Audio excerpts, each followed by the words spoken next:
Kiabi, une des enseignes préférées des Français, est en pleine phase de test sur 2 magasins de son parc depuis la fin 2023. Le business model reste le même, mais ce nouveau concept pourrait être le laboratoire du shopping de demain pour les grandes surfaces spécialisées.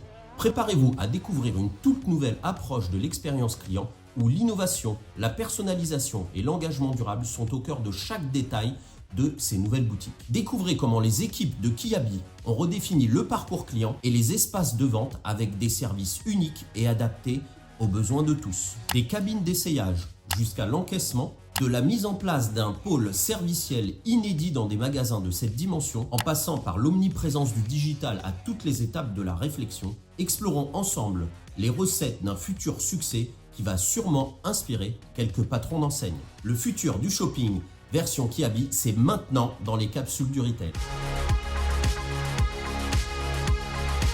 Pour rappel, Kiabi, c'est la famille Muliez, le groupe Auchan.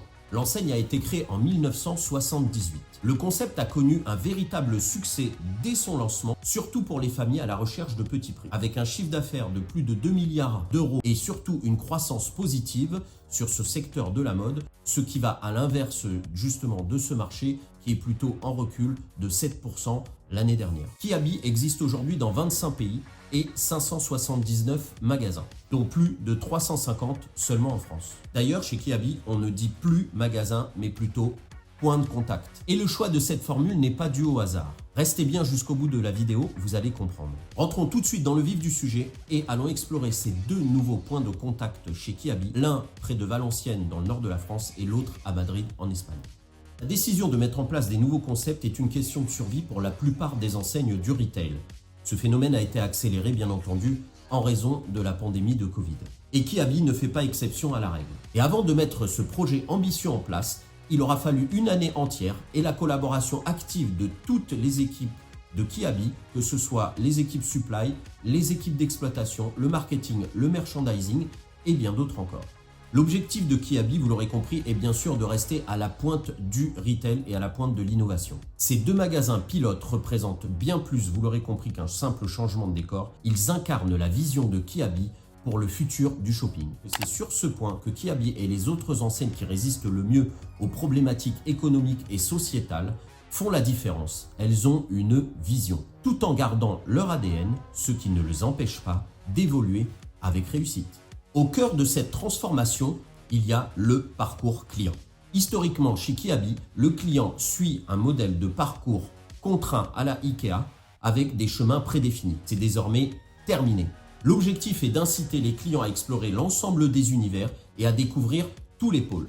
Dans quelques secondes, je vous dévoile les autres parties pris qui sont fondamentales pour la réussite de cette nouvelle approche du shopping pour Kiabi.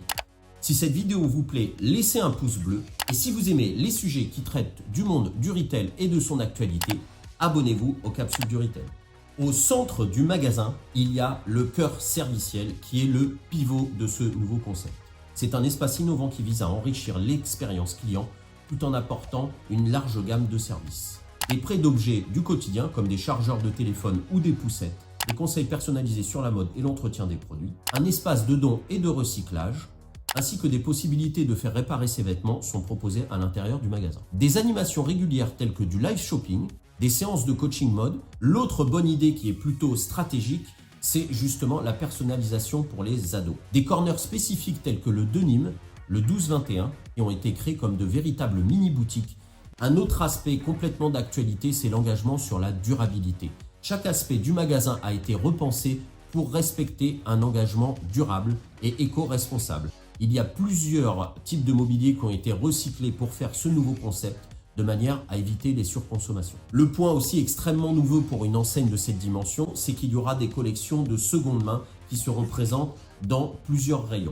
L'espace cabine a été repensé de manière à être totalement attractif en termes de couleurs, en termes de disposition, afin de pouvoir faire des photos, des selfies à partager sur les réseaux sociaux, augmentant ainsi la viralité de la marque.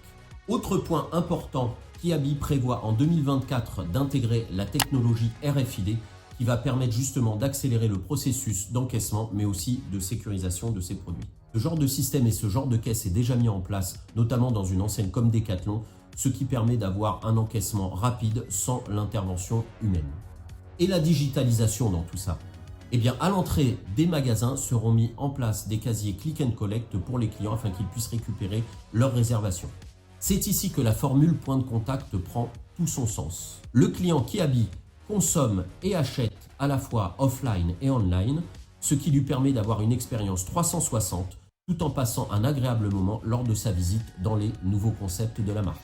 Ces magasins pilotes ne représentent pas seulement un pas en avant pour Kiabi, mais également une opportunité de réfléchir et de redéfinir les normes du retail et du shopping de demain. Alors à votre avis, ce nouveau concept Kiabi, bonne stratégie ?